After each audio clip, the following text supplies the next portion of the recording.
Et c'est comme ça, je pense, que les choses évoluent, malgré des obstacles. Moi, je pense que pour l'aspect sacré du livre, ça va aussi beaucoup changer avec les nouvelles générations. Je pense que les nouvelles générations vont avoir leur tablette, ne vont plus avoir de livres scolaires. Ils ne vont plus avoir les livres non plus des Molières et tout ça. Ils vont entrer directement dans le livre numérique. Ils n'auront plus déjà le livre papier.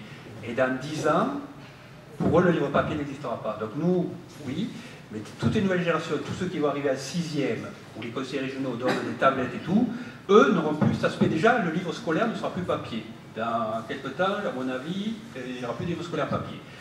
Le livre scolaire va disparaître, les livres scolaires de français qu'ils étudient vont être aussi sur Internet, et donc il y aura plus cet aspect sacré du livre qui, je pense, dans les... Alors ça va être dans 10-15 ans, le numérique arrivera. Non, mais on va gagner en scoliose quand même. Hein.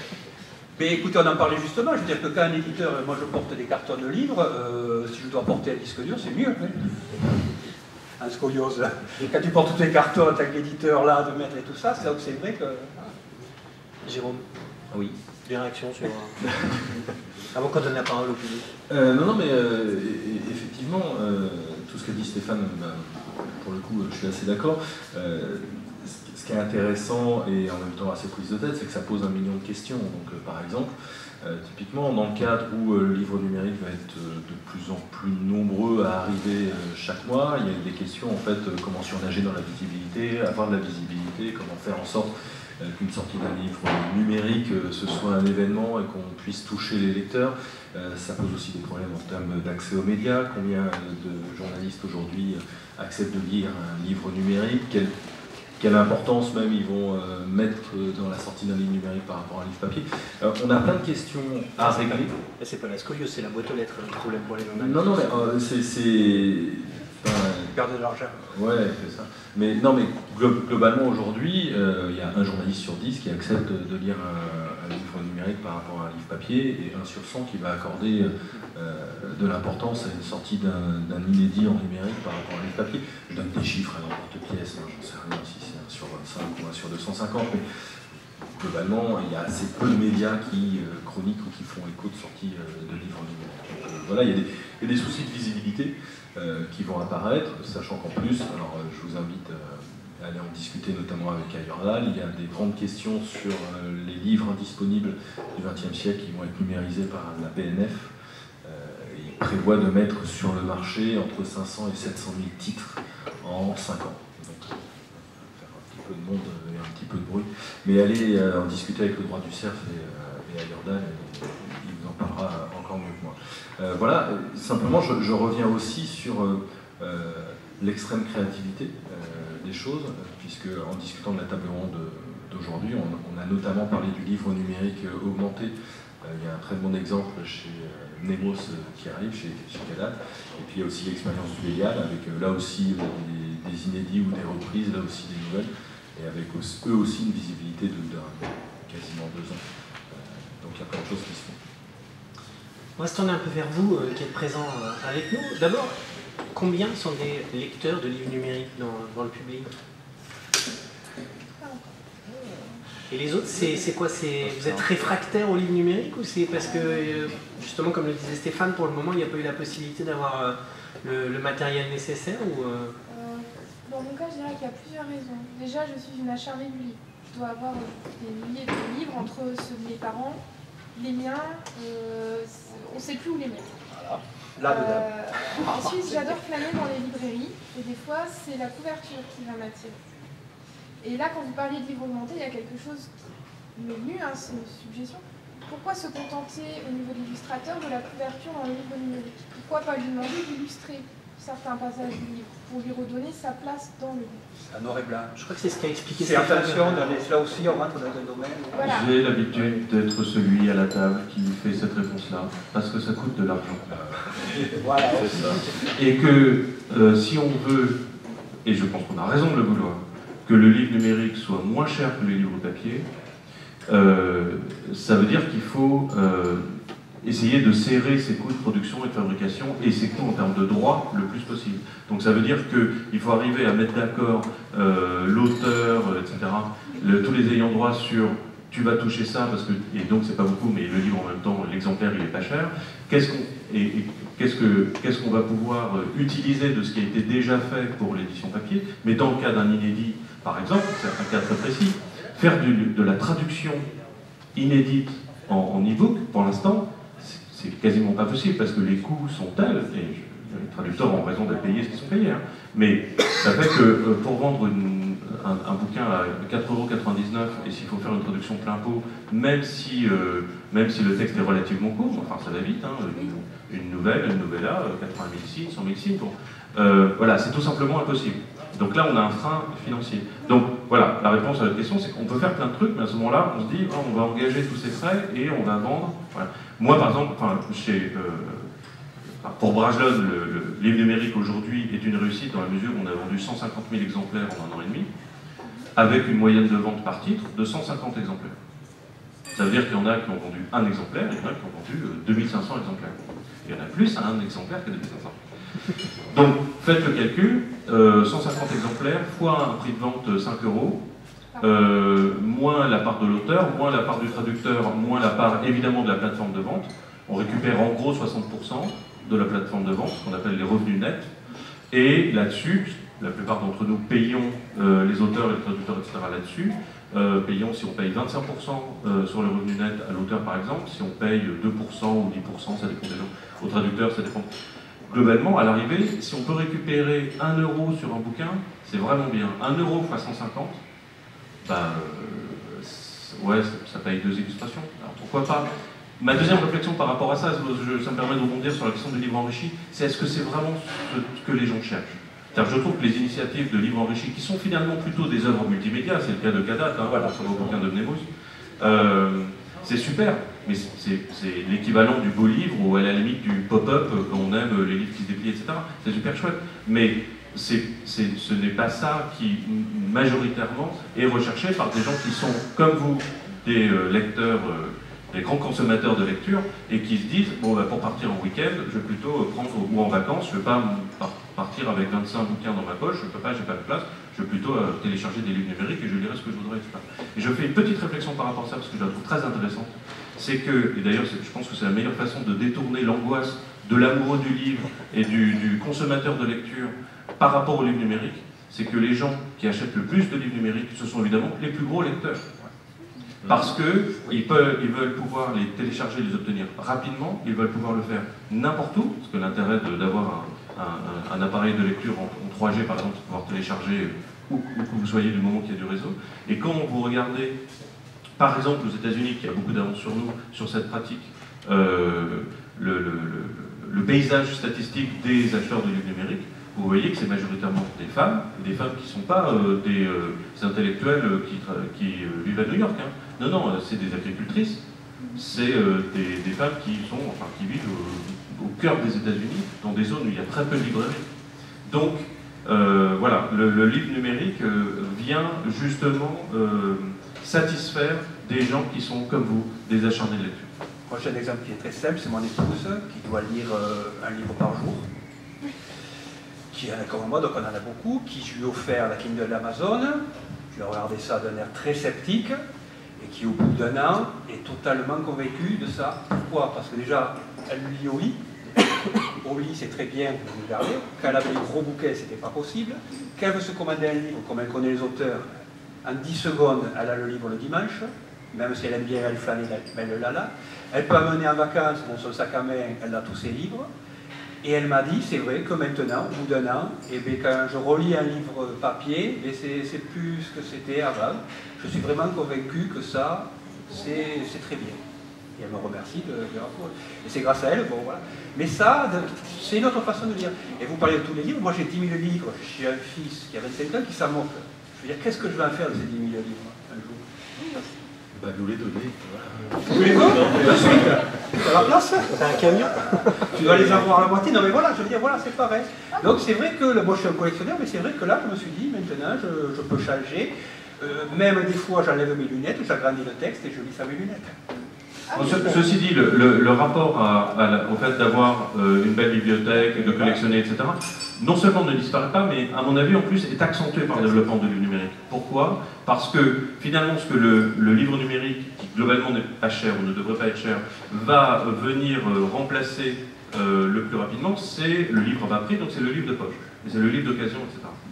Ça veut dire qu'à l'autre extrême du spectre, le beau livre, l'édition rare, l'édition signée par l'auteur, l'édition avec une belle couverture, etc., va retrouver une valeur, enfin trouver une valeur supplémentaire, et je pense que ça va se...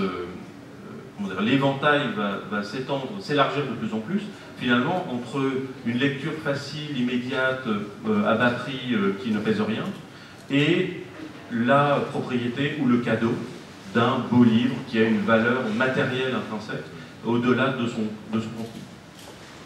Et c'est pour ça aussi que je trouve que le livre enrichi n'est pas, est une perspective intéressante, mais ne vient pas pour l'instant remplir une fonction naturelle dans ce paysage. C'était qu'une piste, et après je suis persuadée des bienfaits de la liseuse. Simplement, pour l'instant, mon budget a eu d'autres priorités, mais je vais sans doute m'y mettre. Et par contre, dans ce cas-là, si je me mets à la liseuse, la question est comment je fais pour me repérer. Parce que moi, mon gros souci, c'est qu'à moins d'acheter les livres des auteurs que j'adore, pour par exemple emmener toute ma bibliothèque de Mireille Calmel en vacances le jour où je veux me refaire tous les Mireille Calmel, je ne sais pas forcément vers quel auteur me tourner.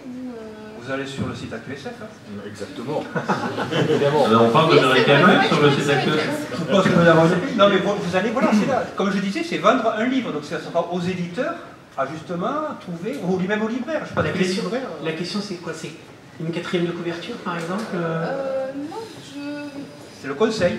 Le conseil. Comment parce que finalement je me retrouve seule devant mon écran. Ça c'est plus la question du libraire finalement. Voilà, c'est Ouais, comment vous faites pour décider d'aller au cinéma? Vous demandez à qui? En général, c'est les bandes annonces ou ce genre de choses qui va me donner envie. Il n'y a pas l'équivalent d'un libraire pour vous conseiller ce qu'il faut aller voir au cinéma. Alors, le libraire est toujours là, et le bibliothécaire pour conseiller, orienter, faire découvrir des choses, etc. Mais ça veut dire que, là aussi, c'est une spécificité du livre un peu étonnante. Hein. C'est, pour le cinéma, vous vous renseignez dans la presse, sur Internet, vous lisez des avis, vous en parlez avec vos amis, etc. Et donc, ça s'applique tout à fait au livre, ou plutôt, disons, au livre sans libraire. Ceci dit, l'importance des commentaires et de recommandations sur les sites de vente de livres, physiques aujourd'hui, papier, est déjà tout à fait réel. J'en profiterai, je vais sûrement encore me faire des amis, mais il y a eu un sondage il y a quelques années sur l'importance du conseil du libraire dans la décision d'acheter un livre, en disant aux gens, quand vous achetez un bouquin, quelles sont les chances pour que vous l'ayez acheté parce que le libraire vous l'a conseillé? 4%. Ce sont 4% très précieux, très importants, qui peuvent changer votre vie. Vous n'avez jamais entendu parler d'un auteur, un libraire vous met le bouquin dans les mains en disant « fais-moi confiance » et ça change votre vie, donc c'est 4% très important. Mais c'est dire à quel point, aujourd'hui, l'achat du livre, il est lié à beaucoup d'autres choses. C'est un peu pareil avec la critique, hein. J'ai coutume de dire que si les gens se fiaient à la critique pour acheter un livre, Da Vinci Code, il aurait vendu 80 exemplaires. Hein. Quand même, tout le monde a dit que c'était de la merde. Bon, tout le monde l'a acheté, et beaucoup de gens l'ont lu. Donc, je pense que il faut garder ce qui est précieux et ce qui est utile, mais il faut se rendre compte à quel point cette fonction de recommandation, disons professionnelle, aujourd'hui est beaucoup plus, au moins beaucoup plus diffuse, parce que le libraire qui vous conseille, c'est pas seulement quand vous l'avez en face de vous dans une librairie, c'est sur Twitter, c'est sur Facebook, c'est son blog, c'est bien d'autres moyens d'écouter ce qu'un libraire, un critique a à dire sur un livre. Moi j'ai une question. Moi j'avais juste une question, parce que quand on lit des choses sur les livres électroniques, on parle beaucoup de DRM, et on parle assez peu du fait que, alors je ne sais pas quelle est la situation en France, parce que vu la situation des livres électroniques en France, je lis beaucoup en anglais, mais des restrictions géographiques de vente. Et je voulais avoir votre avis en tant qu'auteur, parce que si je compare un livre papier, je peux acheter un livre papier parmi aux États-Unis, si je prends l'exemple d'Amazon me livre, et le même livre en électronique, j'ai un message qui dit vous n'habitez pas aux États-Unis, vous n'avez donc pas le droit d'acheter ce livre. C'est des restrictions états-uniennes, ça. Alors, il y a une question supplémentaire là-dessus, il y a les mêmes restrictions sur le livre papier. j'ai jamais eu ce problème-là sur les papiers. Tous les jours en commande. Ah bon? Bah, moi, si je commande sur Amazon.com, Alors, pas sur Amazon, Amazon triche. Mais par exemple, le groupe Hachette interdit à tous ces livres publiés en Angleterre qui sont traduits en France d'être diffusés en France en anglais. Alors, il y a beaucoup de choses. Je ne vais pas rentrer dans des questions. Juste un petit détail, DRM. DRM, c'est un verrouillage électronique d'un fichier qui évidemment ne sert absolument à rien, mais qui est censé vous empêcher de le diffuser par vous-même. C'est-à-dire que voilà, il y a un seul exemplaire que vous avez acheté, il est incessible, imprêtable, etc. Alors, beaucoup de choses par rapport à ça. La première, c'est qu'il y a une question de droit. C'est-à-dire que quand on acquiert les droits de publier en français un livre étranger, ce droit est limité à une langue et ou un territoire. C'est-à-dire que par exemple, je vais acquérir les droits de traduction en français et je vais avoir le droit de vendre ce livre papier, en gros, French-speaking countries, par exemple, ou disons l'ensemble des pays où la langue française est la langue principale et qui souvent sont même listés. C'est-à-dire ça va être France, Suisse, Belgique, Canada francophone, par exemple. Ou alors ça va être the world, l'ensemble du monde, mais seulement en langue française, par exemple. Donc il peut y avoir des distinctions. Et donc en fait ces distinctions s'appliquent également au livre électronique. Ce qui ce qui suscite des conversations intéressantes, par exemple, où j'ai pu dire à un agent, c'est quand même dommage que, parce que ça va dans l'autre sens aussi, qu'un Anglais qui apprend le français ne puisse pas lire la traduction d'un roman de Laurel Hamilton en français. Ça pourrait l'intéresser de voir comment c'est traduit en français. Comme nous, on va lire des livres en anglais pour comparer la traduction ou pour se familiariser avec la langue. Elle me dit, ah oui, j'y avais pas pensé. Mais ça, j'y avais pas pensé, je pense que c'est la phrase qui résume le livre numérique depuis 2 ans. C'est que tous les jours, on a une idée, tous les jours, on dit, mais est-ce qu'on pourrait faire ça? Ah, je sais pas, techniquement, légalement, etc. La deuxième chose, c'est que quand vous diffusez un livre numérique sur des plateformes Amazon, Apple, etc., vous cochez des cases qui sont celles des territoires où le livre pourra être téléchargé. Et si vous cochez seulement France, et en effet, et que vous êtes en Espagne, on peut vous dire « Ah, désolé, vous êtes en Espagne, voilà, vous ne pouvez pas l'avoir ». Donc vous pouvez cocher les autres cases, à certaines conditions, etc.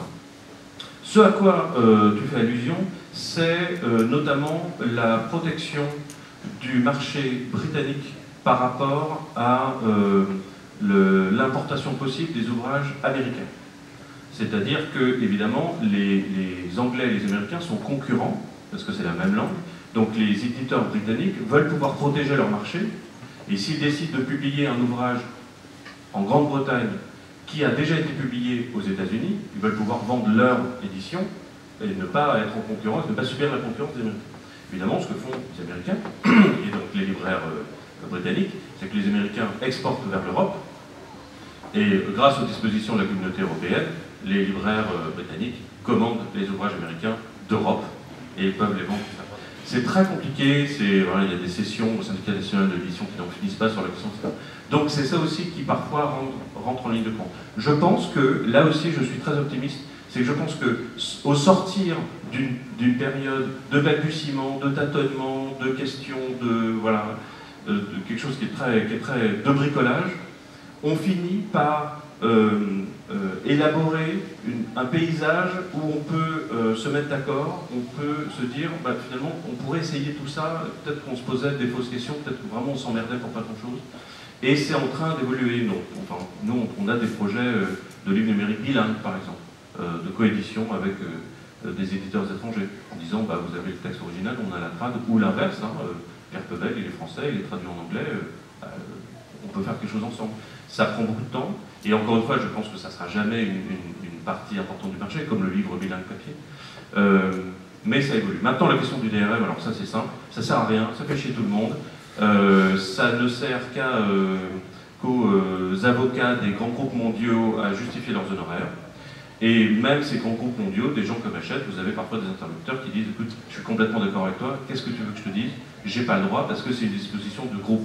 C'est group policy, tout le monde fait ça dans le groupe, il n'y a pas de passe-droit. Mais vous avez aussi une grande majorité d'ayants droit, en particulier anglo-saxons, qui disent « Oui, bien sûr, la question ne se pose même pas, les DRM, ça sert absolument à rien, et ça gêne l'utilisateur. » Donc ça évolue quand même très très vite cette question.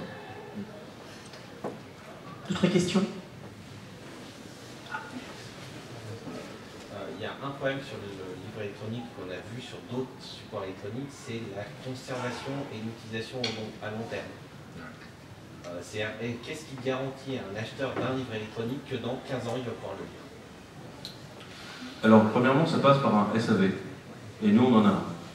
C'est-à-dire que vous pouvez dire, j'ai un problème, ça bug, je l'ai perdu, etc. Et on dit, bah, très bien, on vous le renvoie. Ça, c'est une disposition commerciale.